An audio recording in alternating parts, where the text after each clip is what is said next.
Good day, everyone. I'm Crystalline Sampan, and today I will be discussing to you the four countries of Liberia, Mali, Nigeria, and also the Senegal. Let's tackle or discuss first the country of Liberia and the whereabouts of this country. Liberia is from 19th century, also known as the Republic of Liberia. Liberia is the only black state in Africa who never subjected to colonial rule and is Africa's oldest republic.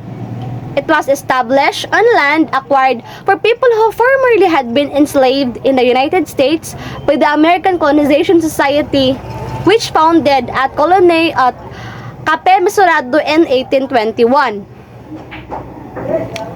In 1824, the territory was named Liberia and its main settlement was named Monrovia, which is the current name of their capital. Their nationality is Negro. Liberian nationality is based on descent from a person who is Negro, regardless of whether they were born on Liberian soil, just soil, or abroad to Liberian parents, or just Sanguinis. The religions of Liberians is 4/5 of the Liberians are Christians and 1/10 are Muslims. The Liberian economy is predominantly agrarian and raw materials, equipment, and consumer goods are imported. Liberia is also agriculture is leading sector of the economy. Liberia is rich in natural resources. Before the Civil War, it was among the leading producers of iron ore in Africa. Its seizable reserves are found primarily in four areas: the Bumi Hills, the Bung Range, the Mano Hills, and the Mount Nimba, where the largest deposits occur. The population of this country, for the last survey of 2021, Liberia has a 5.193 million population. Now, let's move to their constitutional framework. Liberia is a multi-party republic under the 1986 Constitution. Liberia's government was patterned after that of the United States with executive, legislative, and judicial branches. Political parties were legalized in 1984 and civilian rule was established in 1986. However, considerable political unrest and violence precluded any stable leadership in power from the mid-1990s to the early 2000s. A power-sharing agreement in 2003 largely ended the fighting and created a National Transitional Government or NTG. So, this NTG, supported by the United Nations peacekeeping troops, replaced the government under the 1986 Constitution and ruled until a democratically elected administration was installed in 2006. The head of state and government is the president, who is George Weah. George Weah is the current president of the country of Liberia. He is directly elected for a 6-year term with 2-round system. Members of the Bicameral National Assembly who serve 6-year terms in the House of Representatives and 9 terms in the Senate are also elected directly. For administrative purposes, Liberia is divided into 15 countries. Each of the countries is headed by a superintendent who is appointed by the president. The judicial comprises the Supreme Court, an appeals court, magistrate courts, and criminal courts. There are also traditional courts in some communities. The ethnic groups are allowed as far as possible to govern themselves according to customary law. Customary law is the set of customs, practices, and beliefs that are accepted as obligatory rules of conduct by a community. The political practice or process of Liberia. The 1986 Constitution calls for a multi-party system. Major political parties and organizations include the Unity Party, the Congress for Democratic Change, the Alliance for Peace and Democracy, the United People's Party, the National Patriotic Party, and the Liberty Party. The participation of women in Liberia's political process was highlighted in the late 2005 when Ellen Johnson Sirleaf was elected president. Ellen Johnson Sirleaf was the first president to be elected as the head of state in Africa. In first decade of the first century, women held about 1/7 of seats in both the House of Representatives and the Senate and some 1/3 of local government posts.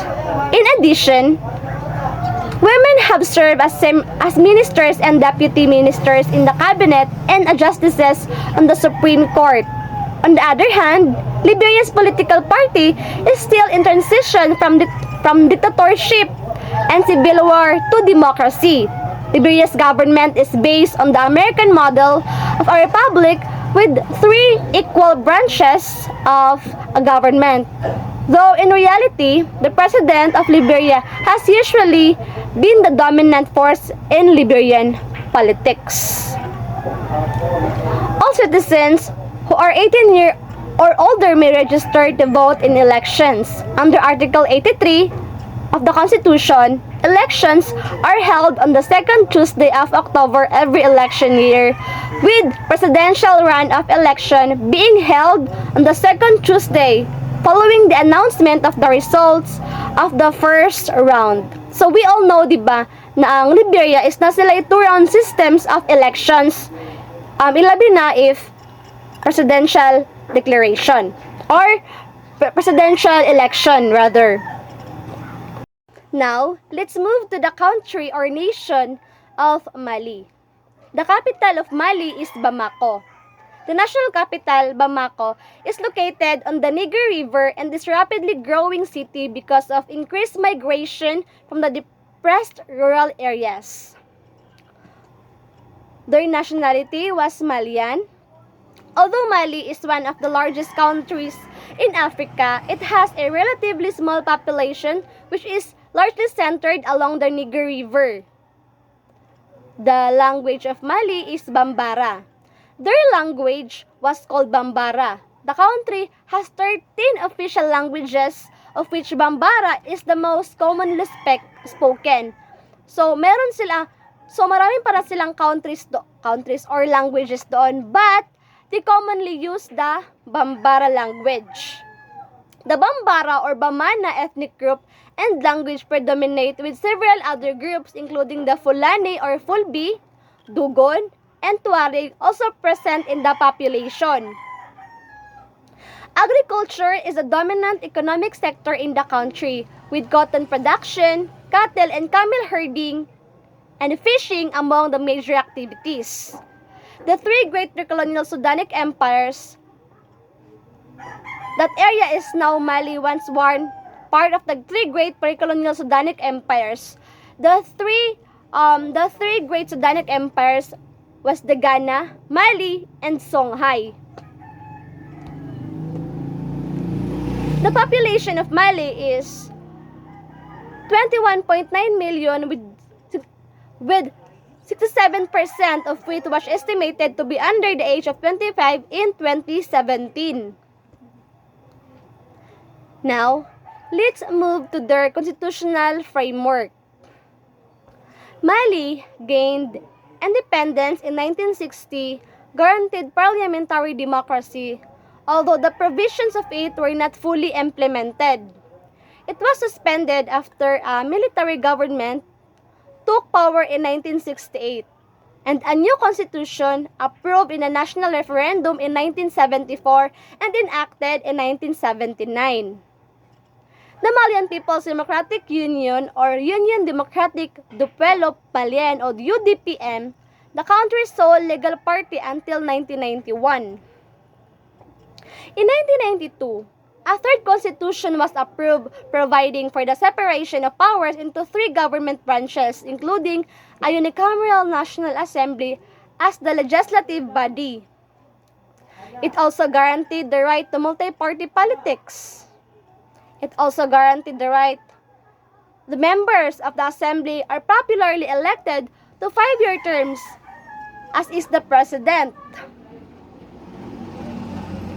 The president, who can serve no more than 2 terms, is the head of state and appoints the prime minister or the prime minister as the head of the government and the cabinet. In 1992, Constitution was suspended after a military coup that began on March 21-22, 2012. Coup leaders quickly established the National Committee for the Recovery of Democracy and Restoration of the State to govern the country, and a week later introduced a new constitution. They faced mounting international commendation for their actions. However, a few days after unveiling their new constitution, they announced that they would reinstate the 1992 version and work toward the establishment of a transitional government. The Economic Community of West African States mediated an agreement with the military leaders that provided for a return to civilian rule.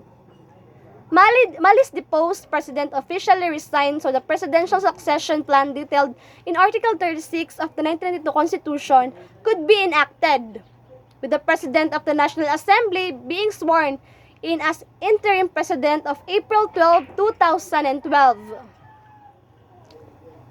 In September 4, 2013, a democratically elected president was making an end to the interim administration. A military coup in August 2020 led to a takeover of the government by a military junta, the National Committee for the Salvation of the People. A transitional charter which outlined the country's return to civilian rule was created in September. It provided for a transitional government intended to govern for no more than 18 months that was to be headed by an interim president and prime minister. The Legislative Council, composed of 121 members, was to serve as the legislative body. A second military coup occurred in May 2021, but the military leaders pledged to maintain the existing transitional government of structure. The country is divided into 8 regions of Gao, Kayes, Kidal, Kalukiro, Mopti, Sigo, Sikaso, and Tumbuktu, and the district of Bamako. Each of the regions is further divided into administrative units called circles, which are in turn subdivided into arrondissements. So, ano ba talaga ang circles? So, circles means a provide nuclei for the major government services. Their various headquarters provide focal points of health services, the army, the police, local courts, and other government agencies. While the arrondissement naman is the basic administrative unit, in its center usually houses a school and a dispensary. It is composed of several villages, which are headed by chiefs and elected village councils.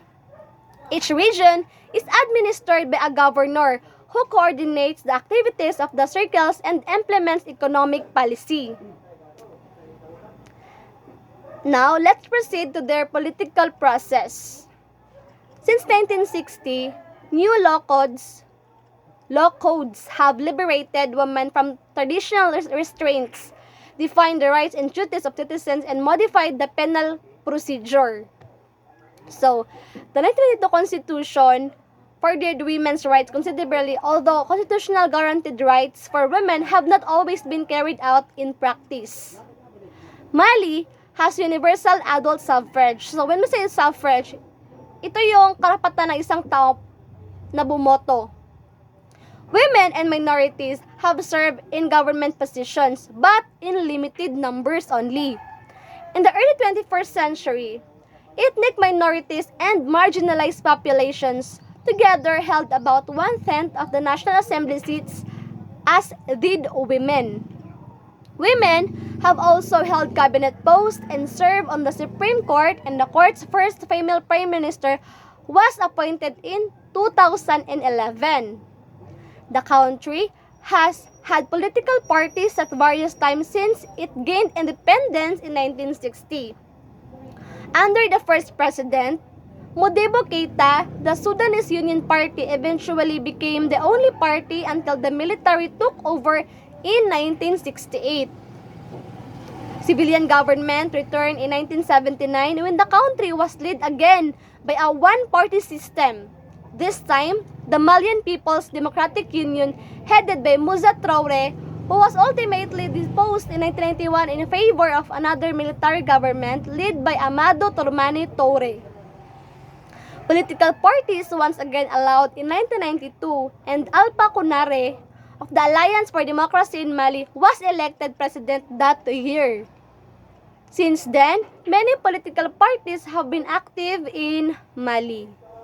Now, let's move to the country or nation of Nigeria. Nigeria, country located on the western coast of Africa. Nigeria has a diverse geography with climates ranging from arid to humid equatorial. However, Nigeria's most diverse feature is its people.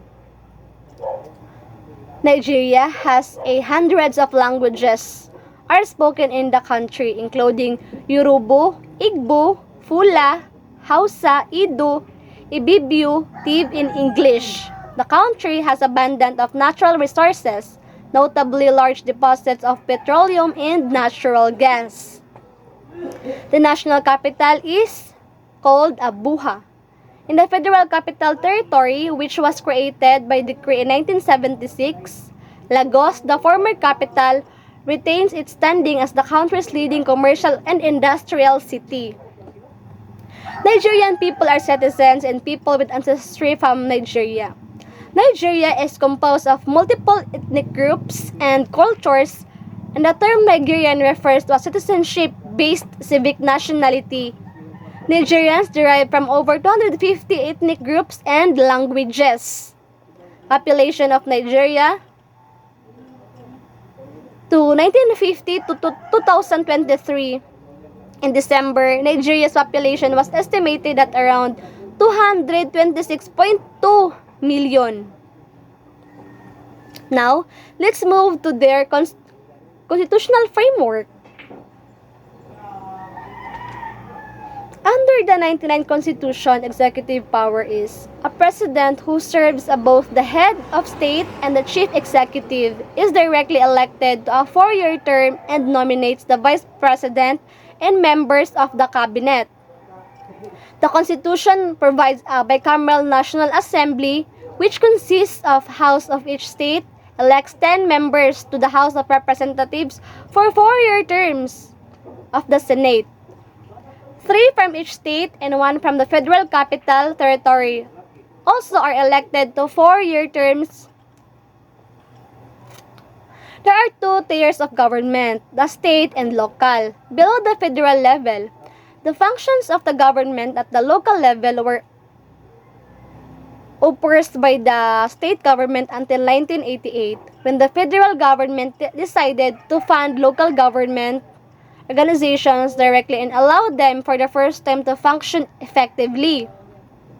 Nigeria is divided into 36 states and the Federal Capital Territory, where the country's capital Abuja is located. The Constitution also includes a provision that more states can be created as needed. At independence, the country was divided into 3 regions: the Northern, the Eastern, and the Western. The Midwest region was created out of the Western region in 1963. In 1967 coup, Yakubu Gowon, then the military leader, turned the regions into 12 states, 6 in the north, 3 in the east, and 3 in the west. And then General Murtala Muhammad created an additional 7 states in 1976.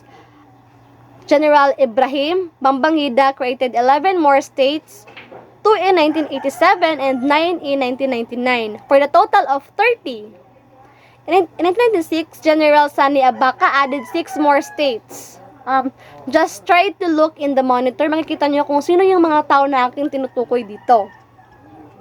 Let's move to their political process of Nigeria.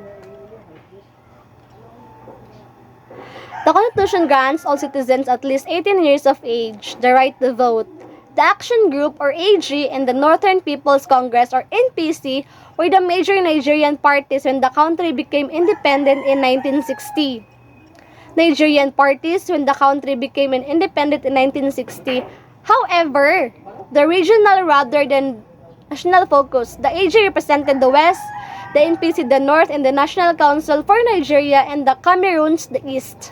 Ultimately contributed to the outbreak of civil war by the mid-1960s and more than 20 years of military rule. Political parties were allowed briefly in 1993 and again starting from 1998. But only legal parties such as the newly created People's Democratic Party or PDP, the Alliance for Democracy, and all the Nigerian People's Party.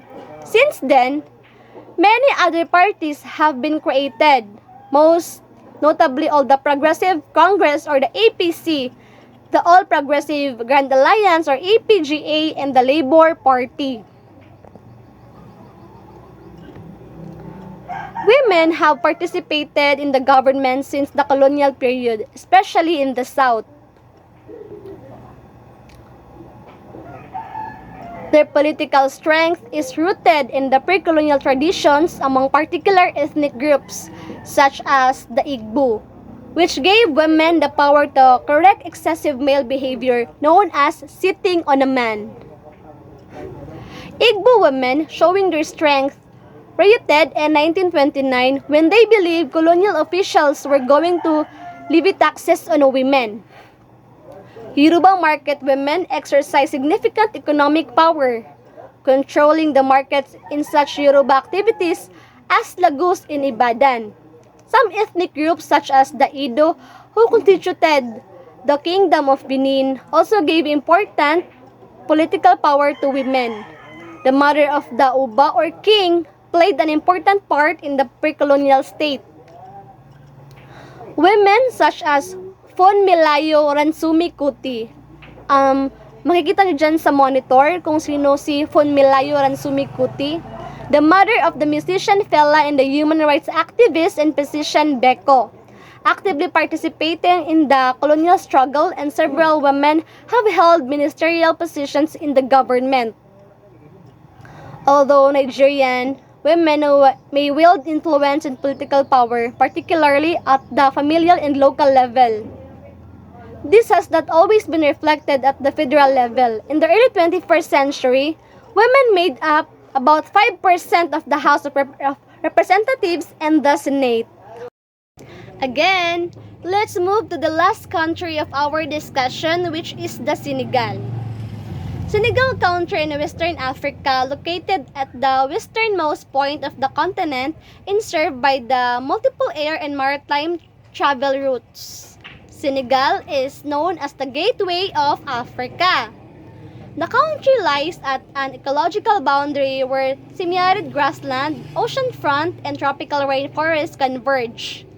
This diverse environment has endowed Senegal with a wide variety of plant and animal life.